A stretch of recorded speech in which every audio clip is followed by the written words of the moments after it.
Hi, I'm Terese DeSimio. I'm a librarian at the Doñana Community College Library, and today we're going to be talking about citizen science, and in particular, a program I really like called iNaturalist. Please ask questions in the chat. The presentation is being recorded right now, and we'll have that posted up on our library website. We have a library presentations guide that has all our presentations on it. Make sure your microphones are muted, and then use the chat box if you have any questions. So first, what is citizen science? And this is a term that's only been around since about the 1980s, but it's defined as scientific research conducted in whole or in part by amateur or non-professional scientists. It's also known as crowd science, crowdsourced science, and volunteer monitoring. But citizen science informally has been around since the beginning of time. I suspect people have always made note of when things have happened in the environment and correlated that to all kinds of things. You know, the temperature correlates to what plants will be germinating and then blooming. So the original citizen scientists all over the world have included all these groups of folks.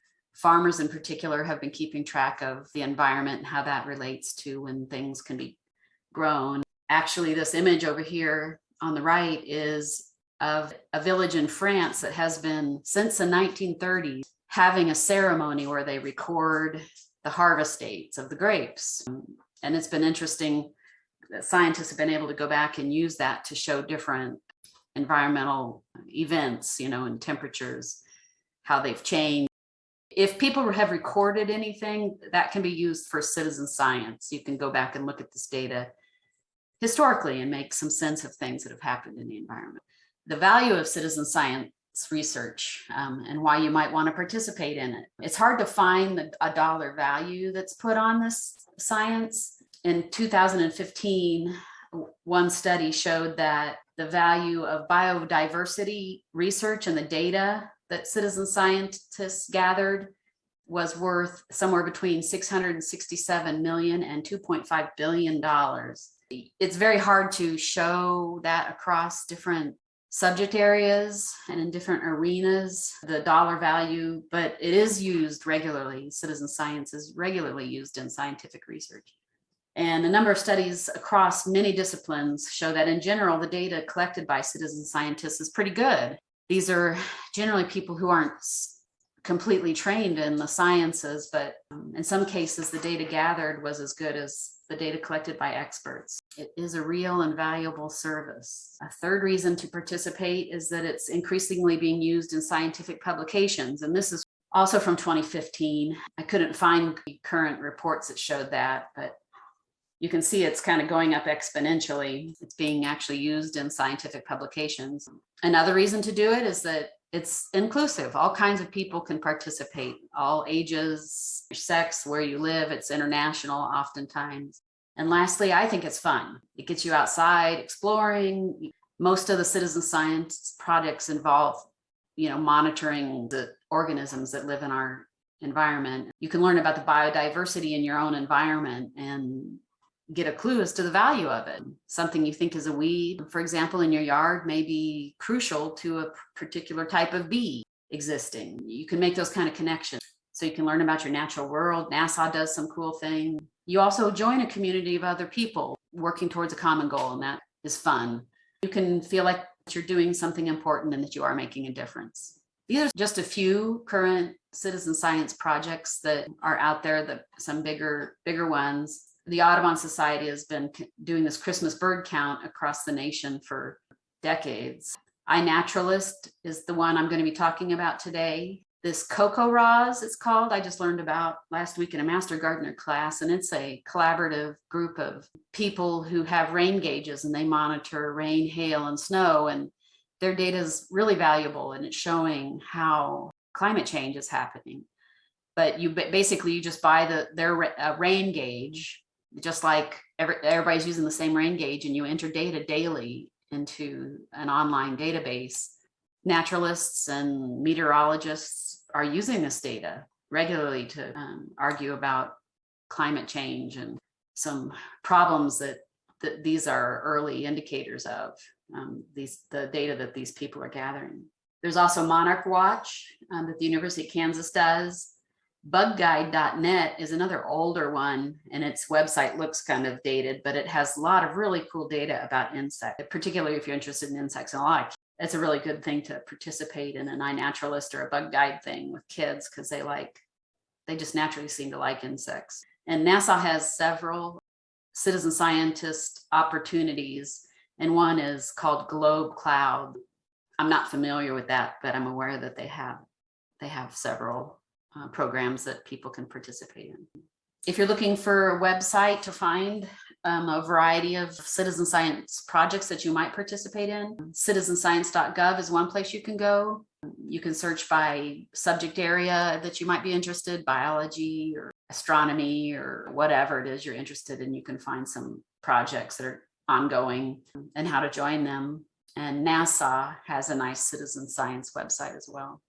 iNaturalist, this is the one I'm going to talk about, just to give you an example of how citizen science works. What it is just a giant database of observation of critters that are in one of these categories. This is how they categorize everything. When you make an observation for iNaturalist, you don't have to even come up with what you think it is. You can put that you think it's a plant or you think it's a fungus, but there are experts on iNaturalist, and they'll come back and help you identify it, which is cool, because then you learn what you saw.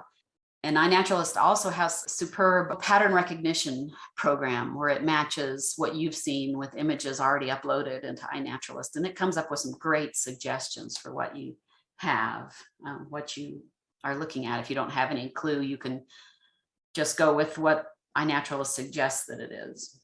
So this is straight from their little brochure. It's really simple to use. That's another reason I like it. And these are some of the benefits. Generally, iNaturalist works best on a cell phone. You can use it on a computer, and I have done that, and that works. And it actually gives you more options for adding additional data. I was involved in a project about bees in Ohio, and we were able to add the identification of the plant that we saw the bee on to add even more data to the project. So I could do that on my computer rather than on my iPhone. What you do on iNaturalist is generally make observations, like I've been saying, and you just take a picture of a thing that you're interested in learning about or you'd like to add to the database. First, you have to download the app or make an account on the website on your computer. On your phone, you'll open the app and that'll know who you are. When you take a picture, your cell phone automatically records the GPS coordinates and the date and time, which is very valuable. You open the app, you take a few pictures, you take a guess at what you saw or accept what the program tells you it thinks it is, and then you submit it. It's super simple. There are some privacy settings you can choose in iNaturalist. You can choose to obscure your exact coordinates to the public, and it'll put like a 2 meter or a 2 kilometer circle around your location or something. So it won't provide the public with your perhaps address, but it still allows the scientists who are actually using the data for scientific research, they will be able to get the coordinates, but you don't have to share that with the public.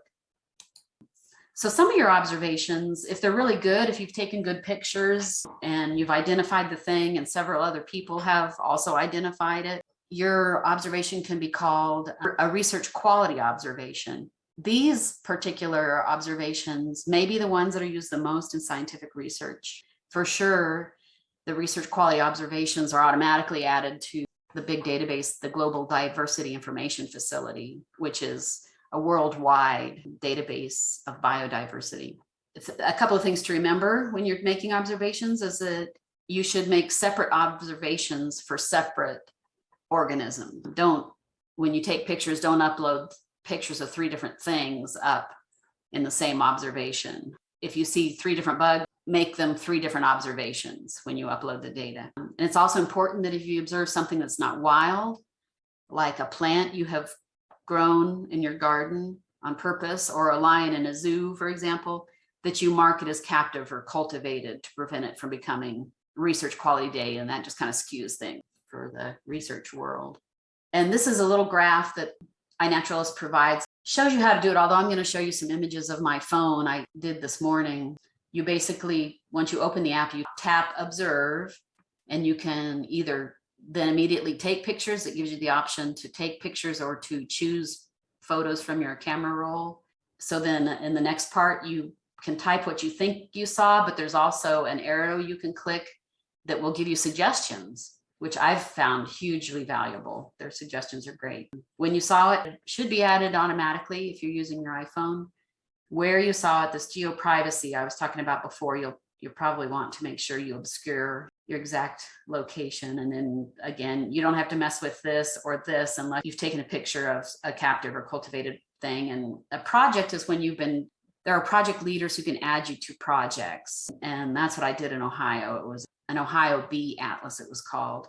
But you don't have to choose a project unless you are participating in a formal project like that. So you can skip all that other than geo privacy and hit save. And it should automatically upload. If it doesn't, then you can click an upload button. You can periodically go back and look at your own account and see if other people have added. And this is the fun part, is where you get to interact with people. You can choose to get emails when people comment, and that's what I do. I get an email alert when somebody's added information about my observation, and that's just something fun. So it works about the same on an Android. I won't go through the full thing. The only thing is that you have to hit sync your observation instead of save it. And lastly, on the computer, this is what it looks like. If you just look at the website, you start by uploading your images from your camera. If you can use your SIM card or something to load your images onto your computer. And then it's the same sort of thing. It looks a little different. You have a little more options here. You can add your location if you're adding a photo that doesn't have that data already embedded in it. And you can use Google Maps to do that. If you right click, you can go about where you thought you saw it and right click on it, you can get the GPS coordinates. So all that data can be added on a computer if you have a camera. So there's all kinds of ways to do it. This is an example from my own phone today. I have downloaded iNaturalist. So all I had to do was click on it. And what it does is open right away with my observations of things I've uploaded. And I had some photos of some bees that I took earlier in the year that I didn't know what they were. So what I did first is click on observe. That's the first thing you always do. And instead of, once the next window opened, instead of choosing camera, I chose my camera roll so that I could go through my camera pictures and choose some photos. So after I did that, I chose these. There were some interesting little bees buzzing around a really pretty prickly pear I have. So it let me choose 4 different photos. And the more photos you have, the better, generally, as long as they're fairly clear. I chose the photos and hit done, and they automatically got uploaded to iNaturalist then. But you can see here, it shows I took this picture in May at about 12:30. And I had clicked on geo privacy, so it's not showing my exact address. And then I skipped these 2. And so instead of typing in what I saw, I could have put just B. I clicked on the little arrow and it showed me a suggestion, this suggestion for this little bee here. And I went ahead and accepted it because their pattern recognition software recognized it as visually similar, and it has been seen nearby by other observers. So I went ahead and accepted that. And here it's syncing automatically and loading up, and then here it is listed in my observation. If you notice, I had 36 at first, now I have 37, and there's no comments. Nobody else has said anything about it. This is where other people have helped identify my observations. What's really cool is if you click on your own observation, you can continue to investigate a little more. It shows first where I saw that, and that it's considered a casual grade, not research grade, because it needs a couple of other people to confirm the identification of this little guy. But I think this is what he was, a Megachilidae, which are the leafcutter bees. And that seems to be what I see the most around my house. So that makes the most sense. But you can then click on more on iNaturalist and get even more information about, what you see here. And what I thought was interesting is that it shows its peak season is like May, and that's exactly when I saw it was in May. So that gives me more information to think that pattern recognition program correctly identified it. But I'm waiting for people to comment. Nobody had by the time I started my presentation. But it's got all kinds of other places you can read about it. Here's that Global Biodiversity Information Network and other iNaturalist IDs, and Bug Guide also has information about it. So it's a cool way to just learn more about what you've seen if you want to. This is what the iNaturalist website looks like. What I wanted to show you is more. There are these video tutorials and help if you ever have any trouble. It's got great help. This is a real short but good video about how to make observations and use iNaturalist. I wanted to show you what iNaturalist looks like. It's just iNaturalist.org. Under more and help and video tutorials is where you can learn more about it. I used a few resources naturally, and these are them. They will be available in the transcripts. And we have some upcoming library presentations. One is on pop culture. Jose is going to do the resources about New Mexico, and this includes all kinds of things about New Mexico, historical and authors, and how to get ebooks about New Mexico and books written by New Mexico authors, and all. He's got a lot of things he's going to do. And then I'll do the Career Online High School, which is a new database that New Mexico State Library is providing. And it is basically a way to get your GED plus a certificate in a trade at the same time. And so that's a valuable resource to us. And you can email us at library@dacc.nmsu.edu to register for any of these. Thank you for coming.